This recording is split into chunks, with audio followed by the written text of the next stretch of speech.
Para sa unang balita natin ngayon, tila umurong muna sa hamon ang higanteng kampeon na si Sebastian Fundora. Matapos ibalita ng The Ring Magazine na may negosasyon na para sa isang 3-belt unification fight laban kay Jaron Boots Ennis sa Junior Middleweight Division, biglang nagiba ang ihip ng hangin. Ayon sa kampo ni Fundora, kailangan muna raw mag-antay ni Ennis dahil hindi muna nila ito lalabanan sa ngayon.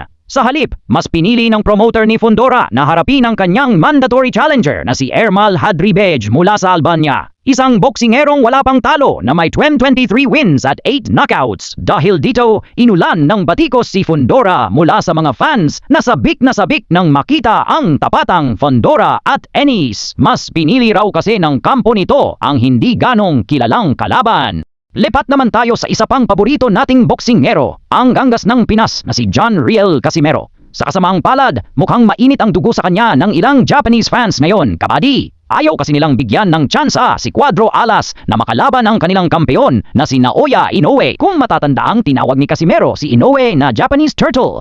Gumanti naman ang ilang netizen sa Japan at tinawag si Casimero na Pinoy Cockroach o Ipis. May mga nagpost pa sa ex-dating Twitter na nagsabing manahimik na lang daw si Casimero dahil abala si Inoue sa kanyang mega fight laban kay Bam Rodriguez kung saan milyong-milyon ang kinikita nito para sa kanyang legasiya. Ano sa tingin nyo, kabady? Masyado bang pikon ang mga fans ni Inoue?